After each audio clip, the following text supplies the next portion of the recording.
그래도 여러분들 짧게 전해보겠습니다.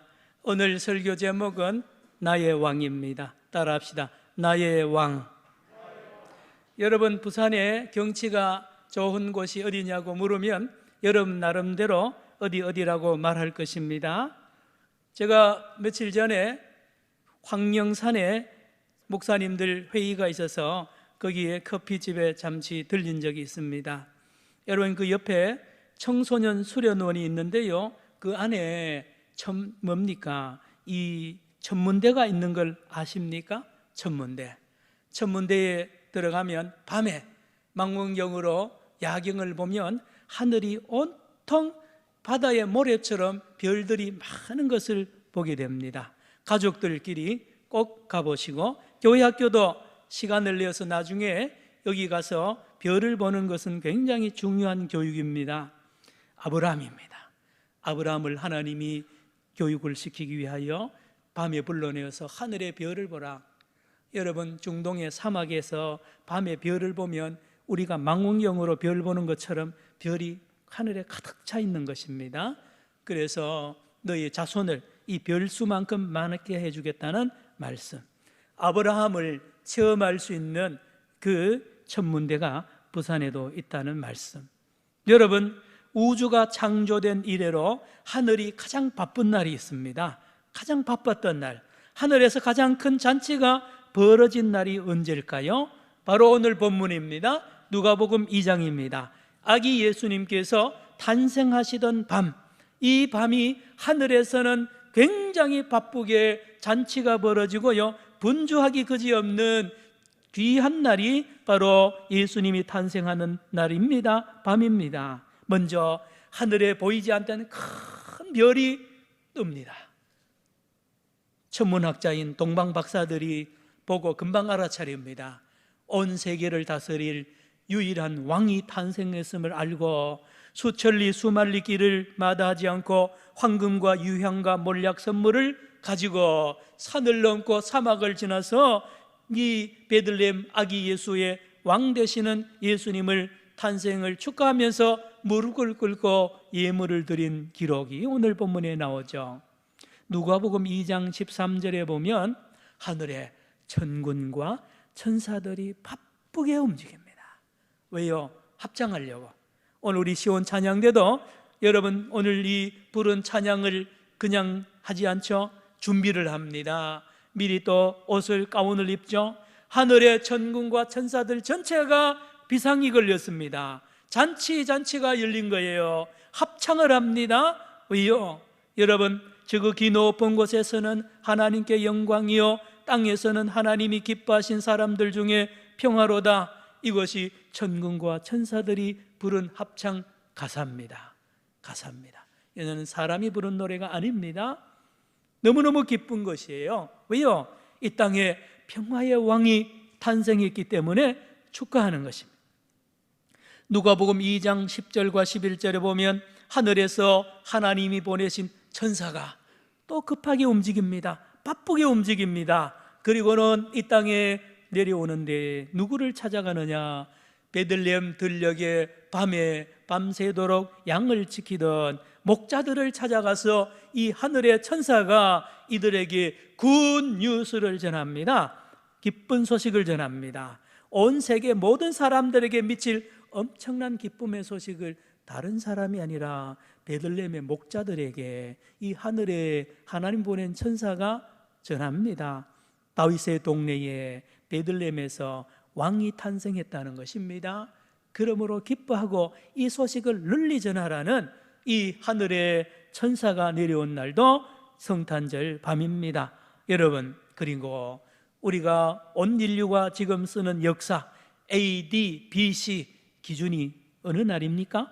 예수님이 탄생하기 전과 예수님 탄생한 이후, Before Christ, 예수 전, 예수 이후로 역사도 예수님을 왕으로, 예수님을 기준으로 우리가 계산을 하고 살아갑니다. 종교 사상을 초월해서 모두 예수 기준으로 살아가는 이유가 예수가 왕입니다. 예수가 참왕이라는 것입니다. 우리가 조선시대의 태종, 태세, 문단세 많은 왕들을 우리가 알고 있거니와 그들은 역사의 주인은 아닙니다. 참왕은 아닙니다. 예수밖에 참왕이 없는 것입니다. 오늘 2020년 11월 22일 무슨 뜻입니까? 예수님, 참왕 되시는 예수님이 오신 지가 2020년 지나고 11개월 지나고 22번째 날이라는 의미입니다. 그렇습니다. 예수님이 왕입니다. 예수님만이 왕입니다. 여러분, 동방박사들이 그 먼 길을 와서 예루살렘 이스라엘 땅을 밟으면서 깜짝 놀라는 일이 있는 것은 자기들은 다 알잖아요. 자기는 유대인들도 아닌데 왕이 탄생하는 걸 알고 왔지 않습니까? 그런데 이스라엘 사람들은 잠자는 거예요. 이스라엘 사람들은 왕의 탄생을 모르고 예루살렘 사람들은 탄생을 모르고 잠을 잔단 말이에요. 잠을 잔단 말이에요. 수천 년 동안 메시아 탄생을 기다리던 그 사람들, 가르치던 그 사람들이 막상 예수님이 왔는데도 몰라보고 잠드는 모습을 보고 이 동방박사들이 얼마나 놀랐겠습니까? 놀랐겠습니다. 예루살렘 이스라엘 사람은 무관심합니다. 침묵합니다. 잠자고 있습니다. 그런데요, 여러분, 지금 비행기를 타고 예루살렘 이스라엘을 가면 지금도 똑같습니다. 성탄절 되면 우리는 캐롤도 또 성탄 트리도 교회마다 성탄 예배 드리고요, 메리 크리스마스 인사합니다. 그런데 예루살렘에 지금 가도 25일 날 정상 출근해야 됩니다. 빨간 날 아닙니다. 평일입니다. 학교 가야 되고요, 공무원들 정상 출근해서 일하고 학교 수업합니다. 예수님은 흔적도 없습니다. 성탄절이 되어도 예루살렘에 온 이스라엘에 지금도 아무도 예수를 기다리거나 탄생을 축하하거나 없습니다. 캐롤송 안 들립니다. 성탄 트리 없습니다. 성탄 선물 없습니다. 여러분, 지금도 그렇다니까. 2000년이 지난 지금까지도 예수님은 예루살렘에서 이스라엘 사람들에게서 선지자 중에 하나라고, 그것도 좋게 보는 사람은 그렇게 봅니다. 대부분의 유대인들은 예수님을 부끄러워합니다. 걸림돌로 봅니다.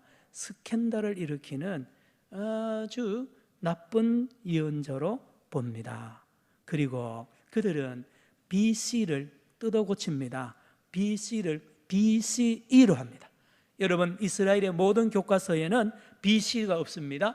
BCE인데요, Before Common Era입니다. 예수가 없습니다. 이스라엘의 역사에, 예루살렘의 역사에 오늘까지도 예수는 흔적이 없는 그것이 예루살렘이요 이스라엘입니다. 평화의 왕 예수님은 예루살렘에서, 그래서 오늘도 눈물을 흘리십니다. 예루살렘아, 예루살렘아, 예루살렘아, 예루살렘아. 오늘도 오신다니까요. 예루살렘의 뜻이 이르 샬롬입니다. 이르는 도시라는 뜻이고요, 샬롬은 평화. 평화의 도시 예루살렘이 평화가 없단 말입니다. 왜요? 예수님을 안 믿으니까요. 예수님을 멀리하니까 예루살렘은 평화가 없는 도시.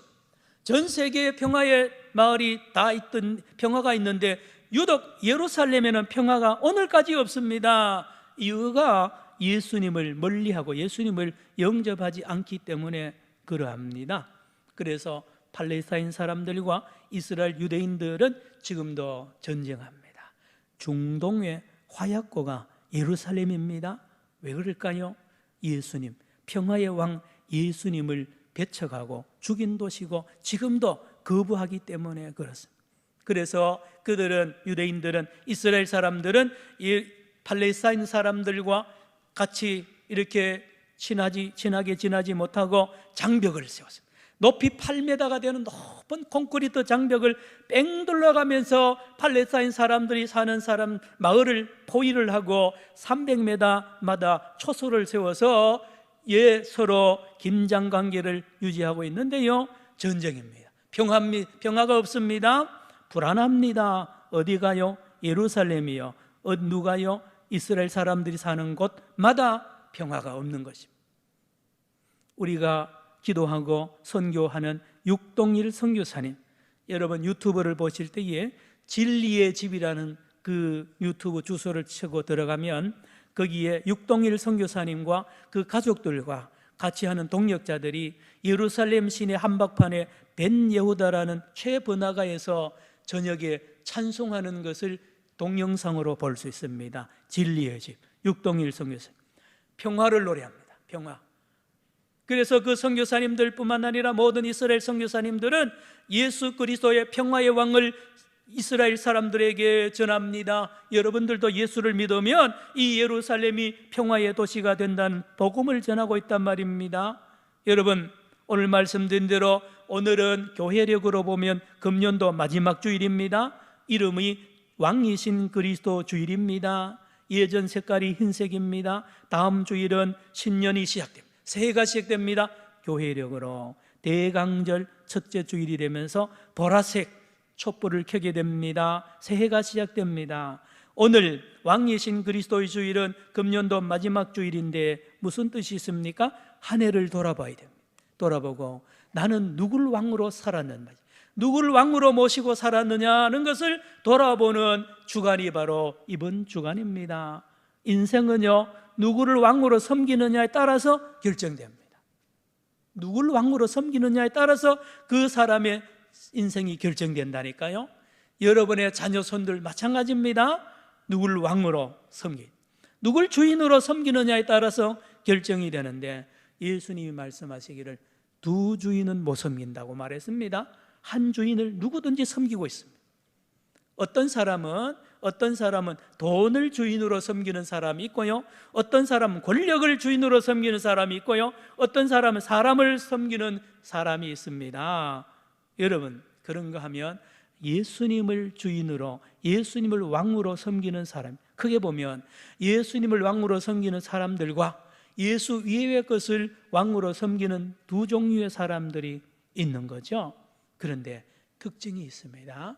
예수님을 왕으로 섬기는 사람들의 특징은 그들은 하늘의 평화를, 하늘의 기쁨을, 하늘의 자유함을, 하늘의 능력을, 하늘의 감사를, 하늘의 행복을 날마다 누리면서 살아가지만 예수 위의 것을 왕으로 섬기는 사람들의 삶은 그렇지 않습니다. 옛날이나 지금이나 기독교 2000년 역사가 이걸 증거한단 말입니다. 왜 예수님을 나의 왕으로 섬기면 이런 은혜를 받고 살아갑니까? 예수님은 이 땅의 왕과 다르기 때문이었습니다. 이 땅의 왕과 전혀 다릅니다. 예수님은 섬김의 왕입니다. 예수님은 사랑의 왕입니다. 따라합시다. 섬김의 왕. 따라합시다. 사랑의 왕. 그러나 이 세상의 왕들은 그러지 않습니다. 여러분, 다니엘서 5장 18절 19절을 보면 다니엘이 느부갓네살 아들 보고 당신의 아버지께서 왕으로 통치할 때를 쭉 이야기하는데, 거기 보면 임의로 왕 마음대로 나라를 다스렸다는 것입니다. 그렇죠. 왕은 자기 마음대로 다스립니다. 권력을 가지고, 경제력을, 군사력을 가지고 백성들 위해 군림하죠. 그러나 예수님은 그렇지 않습니다. 예수님의 카리스마는, 예수님의 이 힘은 그런 데서 나오지 않습니다. 세상의 왕들같이 위협적이거나 공포를 가지고 다스리지 않습니다. 예수님은 연약함으로 다스립니다. 예수님은 보면 너무 약하게 보여요. 예수님은 너무 부드럽습니다. 예수님은 온유하세요. 예수님은 긍휼이 한이 없습니다. 늘 덮어주죠. 예수님 은밀하게 역사합니다. 절대로 비밀을 누설을 하지 않고요, 일하셔도 자기 이름을 나타내지 아니하시는 이 예수님의 이 카리스마는 예수님에게만 있습니다.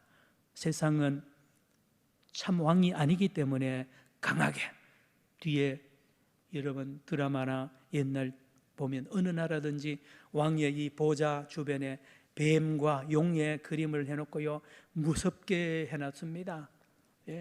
가짜기 때문에 그래요. 예수님은 그런 게 필요 없어요. 연약합니다. 부드럽습니다. 온유합니다. 그러나 진리로 충만하고 공평의 왕이십니다. 정의의 왕이세요. 예수님은 타협하지 않습니다. 가짜와 타협하지 않습니다. 거짓말과 타협하지 않습니다. 예수님은 유일한 참 왕이시라니까요. 빌립보서 2장 5절로 11절에 그렇잖아요. 너희들은 예수의 마음을 가지라. 그는 근본 하나님의 본체이시나 하나님과 동등됨을 취할 것으로 여기지 아니하시고 자기를 낮추사 죽기까지 복종하셨다 그랬습니다. 이런 왕이 어디 있습니까?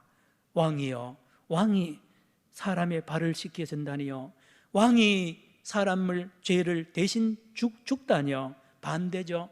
세상은 왕을 위해서 죽으라 그럽니다. 그러면 훈장을 줍니다.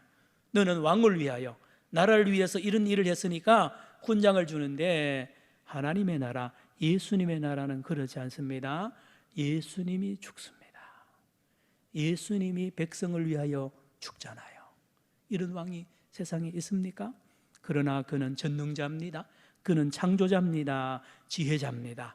그럼에도 불구하고 그는 이 땅에 섬김의 삶을 완성하시고 지금도 성령으로 우리와 함께 하시니 얼마나 위대한 왕입니까? 성도 여러분, 그 예수님, 섬김의 왕 예수님은 놀랍게도 지금 저와 여러분 안에 우리의 심령에 계시는 줄로 믿으시기를 축원합니다. 예수 믿는 사람이에요. 뭐가 다릅니까? 그 안에 섬김의 왕 예수님을 섬기고 예수님과 함께 산다는 거예요. 그러니 그 사람은 예수님을 섬기는 섬김의 왕 예수님을 심령에 모시고 사는 사람들은 어떻게 해요? 세상을 섬기게 됩니다. 온 세계 뉴스, 온 세계 문제가 자기 문제입니다. 걱정합니다. 기도합니다. 누구하고요? 예수님하고 같이요. 이 왕입니다. 성도 여러분, 예수 믿는 사람은 다 왕이에요. 예수를 바로 믿는 사람, 왜요? 왕 되시는 예수님과 하나거든요. 생각하는 게 다릅니다. 원하는 게 달라요. 예수님과 하나가. 그래서 이웃을 섬기게 됩니다. 이웃을 주님처럼 섬기게 됩니다. 가족을 섬기게 됩니다. 자녀 교육 어렵다 그런데요, 제가 보면 부모한테 문제가 있어요. 부모가 자식 위에 군림하고요, 자식의 의견을 무시하면 안 됩니다. 예수님은 그렇지 않아요. 예수님은 자녀를 향하여, 만약에 예수님이 자녀를 낳았다면 이 자녀의 귀를 기울입니다. 작은 소리에도 귀를 기울이고 너가 원하는 게 뭔지 깊이 들으세요. 자녀와의 관계도 예를 들면 그렇습니다. 교회 안에도 그렇습니다. 여러분, 예수를 섬기는 왕 예수를 모시는 성도가 있는 교회는 평안할 수밖에 없죠. 평안할 수밖에 없습니다. 여러분, 누가 진짜 부자입니까? 많이 모으는 사람이 부자입니까? 아닙니다. 나누는 자가 부자입니다. 나누는 자. 누가 고귀한 사람입니까? 자기를 원하는 걸 채우고 높이는 사람이 고귀한 사람입니까? 아니죠. 자기를 버리고 낮추는 사람입니다. 누가 그렇게 할 수 있습니까? 예수님을 마음의 왕으로 섬기고 모신 사람이 그렇게 할 수 있죠. 누가 신앙이 좋은 사람입니까? 저 사람 믿음이 좋다 안 좋다, 한국교회는요 그 잣대를 잃어버린 지 오래되었습니다. 누가, 성경이 말하잖아요, 누가 신앙이 좋은 사람입니까? 가난하고 병들고 약하고 어려운 사람들을 예수님으로 알고 그들을 바로 섬기는 사람이 신앙이 좋은 사람입니다. 예, 언제부턴가 교회에 늘 살고요, 뭐 산기도 하고 이런 사람 신앙 좋다? 아닙니다. 지금 보세요, 그런 사람들이 지금 얼마나 지탄을 받고 있고요, 한국교회가 지탄을 받고 있잖아요. 여러분, 신앙이 좋은 사람은요 이웃을 내 몸처럼 사랑하는 사람입니다. 지극히 작은 이웃을 주님이 말씀하잖아요. 말씀을 마칩니다. 코로나19 중입니다. 맞이하는 성탄절입니다. 여러분, 염려할 게 뭐가 있어요? 두려워하지 마십시오. 여러분, 내 안에 예수님이 안 계심을 두려워해야 되고요, 내가 왕이 된 것을 두려워해야 됩니다. 내 안에 살아계신 예수님, 섬김의 왕, 전능의 왕, 권능자 예수님이 내 안에 왕으로 있는 한은 코로나19 중에도 두려워할 게 없습니다. 주님과 함께 이 어려움을 넉넉히 이길 줄로 믿기 때문입니다. 성도 여러분, 오늘도 저와 여러분을 향하여 주님이 말씀하십니다. 동방박사들이 얼마나 부러워합니까? 동방박사들이 말입니다, 자기들은 유대인들도 아닌데 이렇게 만왕의 왕 되고 섬김의 왕 되는 아기 예수님을 가까이 모시고 있는 유대인들을 부러워하고요, 예루살렘 사람들 부러워하는데 예루살렘 사람들은 예수에 관심이 없습니다. 아기 왕께 관심이 없어요.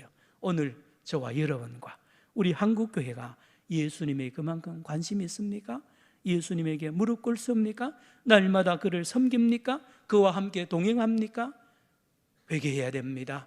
그러나 회개하고 예수님을 새롭게 만나고 주님과 함께 섬김의 왕으로 살아간다면 우리의 가정과 심령과 교회와 이 나라와 세계는 우리의 손에 의하여 살아날 줄로 믿습니다. 기도합시다. 하나님 아버지, 오늘 코로나19 중에 맞이하는 성탄절을 앞두고 왕 되신 그리스도 주일에 주의 말씀을 나누었습니다. 우리 안에 예수님이 왕인지 점검하게 하여 주시고 예수님이 내 삶을, 우리 가정을, 우리 교회를, 나라와 민족을 다스리고 섬기는 놀라운 모습을 보면서 주와 함께 동행하며 하나님의 동력자로 살아가는 우리 산정연의 모든 성도들 되게 하여 주옵소서. 예수님의 이름으로 기도드리옵나이다. 아멘. 123장 1절